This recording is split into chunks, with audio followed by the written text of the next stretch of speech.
성도 여러분, 안녕하세요. 11월 19일 목요일 아침 말씀 시간입니다.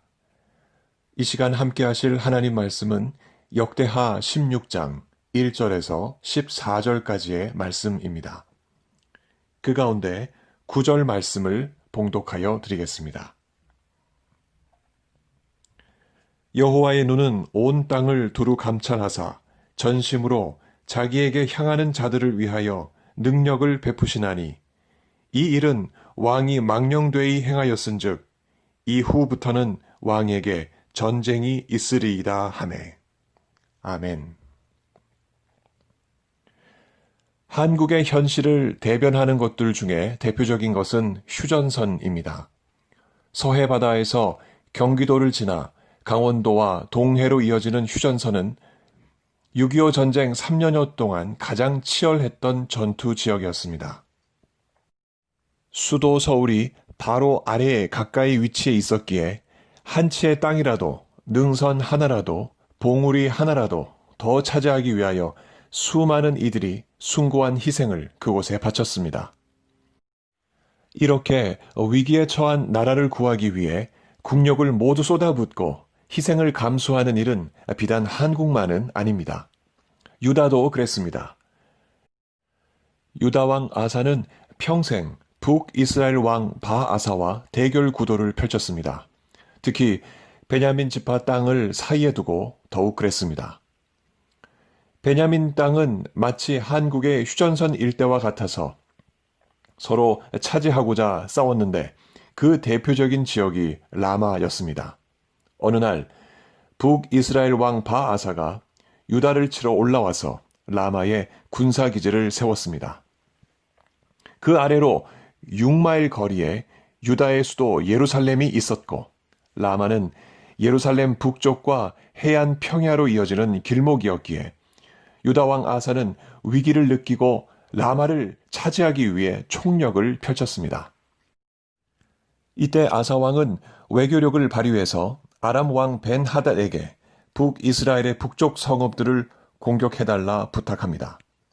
이에 벤하닷은 북이스라엘 북방 지역 이온과 단과 아벨마임과 납달리 지역을 급습했고 북이스라엘 왕 바아사는 그 소식을 듣자마자 라마 기지를 버리고 급히 되돌아갔습니다.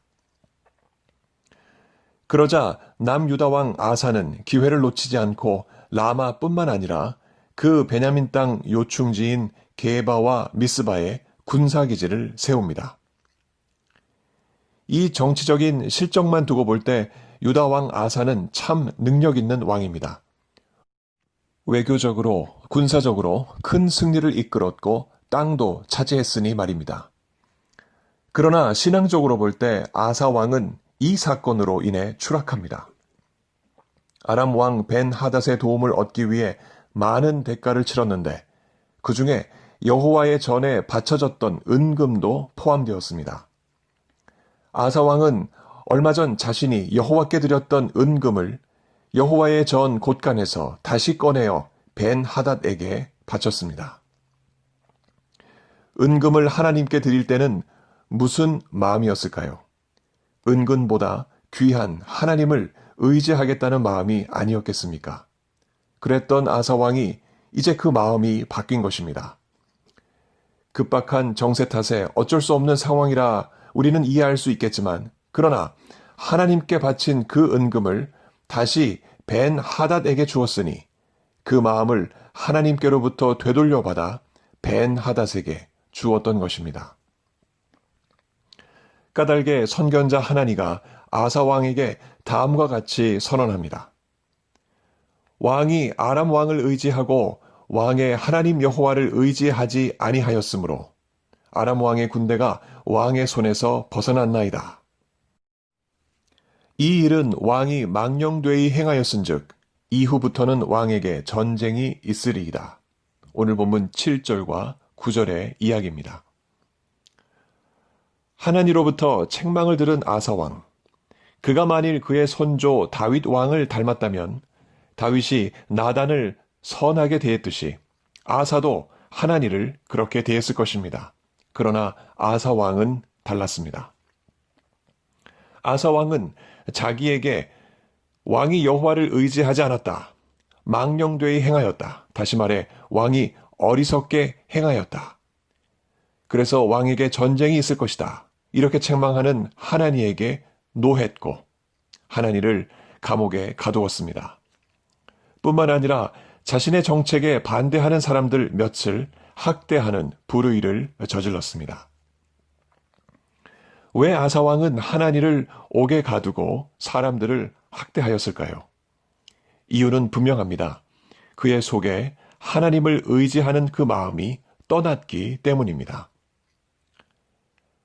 아사왕의 총 재임 기간 41년 중 마지막 3년 동안 그의 발에 치명적인 병이 생겨 죽음에 이르기까지 그는 살 길을 여호와께 구하지 아니하고 의원들에게 구하였다 하고 12절이 또한 기록하고 있습니다. 의사에게 도움을 구하는 일이 비신앙적이라는 말은 절대 아닙니다. 그의 마음이 하나님을 향해 열려 있지 않았다는 것을 이처럼 기록하고 있는 것입니다. 그가 죽음을 맞이해서 사람들은 성대한 장례식을 치렀습니다. 사람들이 그의 시신 앞에서 분향하는 모습을 성경은 14절에서 이렇게 기록합니다. 많이 분향하였다. 이 말의 뜻은 큰 불이 피워질 만큼 그만큼 많이 분향했다는 말입니다. 아사의 마음에 하나님을 향한 신뢰가 큰 불처럼 타올랐더라면 많은 이들의 마음에 분명코 신앙적인 도전이 되었을 것입니다. 한때 아사왕은 하나님의 말씀을 따라 신앙 개혁을 이끌었던 국가 지도자였습니다. 남색하는 자를 땅에서 쫓아내고 우상을 없애며 아세라상을 만든 어머니까지 폐위시켰던 하나님의 사람이었습니다. 그랬던 그였지만 코앞에 닥친 국가 위기 상황에서 또 하나님의 책망 앞에서 그리고 치명적인 질병 앞에서 하나님을 의지하지 않고 사람을 의지했습니다. 어쩌면 이런 일들이 아사왕에게는 후회스러운 오점으로 기억될 것입니다. 성도 여러분, 우리라고 사실 예외는 아닙니다. 우리 각자에게도 반드시 사수해야 할 능선과 봉우리가 있고 또 우리만의 라마가 있습니다. 살기 위해 전쟁 같은 치열한 싸움을 하며 우리는 매일매일 살아갑니다. 피부에 차갑게 와닿는 현실적인 어려움이 있어서 그것을 이겨내기 위해서 또 두려운 팬데믹 바이러스를 이겨내기 위해서 또 불현듯 찾아온 질병을 이겨내기 위해서 우리는 마치 총과 칼을 든 군인처럼 온 힘을 다해 전투하며 싸웁니다. 이 싸움이 워낙 다급하고 간절하기에 우리가 쓸 수 있는 은금이 있다면 총동원해서 외부의 도움을 우리는 구하기도 합니다. 그러나 여기 한 가지, 하나님께 드린 은금, 다시 말해 하나님께 드린 우리의 마음은 다른 데 쓰면 안 됩니다. 반드시 그것은 지켜내야만 합니다. 오늘 본문 9절에 여호와의 눈은 온 땅을 두루 감찰하사 전심으로 자기에게 향하는 자들을 위하여 능력을 베푸신다 기록하고 있습니다. 성도 여러분, 우리는 온 땅을 두루 감찰하시는 하나님이 나를 그리고 우리를 지금 보고 계신다는 사실을 아무리 위급한 상황을 만나도 절대 잊어서는 안 되겠습니다. 그럴 때일수록 전심으로 하나님을 향하여 우리의 마음을 고정하고 하나님의 능력을 기다리는 그와 같은 믿음을 우리가 가져야 하겠습니다. 항상 기도하고 낙심하지 말아야 할 것을 비유로 말씀하시며 예수님께서 하신 그 말씀을 이 시간 생각하기를 원합니다. 그러나 인자가 올 때에 세상에서 믿음을 보겠느냐? 항상 기도하고 낙심하지 않는 그 믿음을 유지하라는 이 권고의 말씀을 오늘 우리 모두 붙잡기를 바랍니다. 주님의 눈은 지금도 주님을 의지하는 자를 찾고 계십니다. 성령께서 오늘도 우리를 붙들어 주셔서 우리로 하여금 주님을 의지하도록 도우시기를 예수 이름으로 간절히 축원합니다. 함께 기도하시겠습니다. 하나님 아버지, 오늘 하루도 주님을 의지하며 사는 귀한 하루 되게 하여 주시옵소서. 우리의 삶에 어떠한 환난이 일어나고 어떠한 분주한 일이 일어나도 주님을 향한 우리의 마음 절대 흔들리지 아니하고 주님 바라보고 주님 붙잡고 살아가는 오늘 하루 되게 하여 주시옵소서.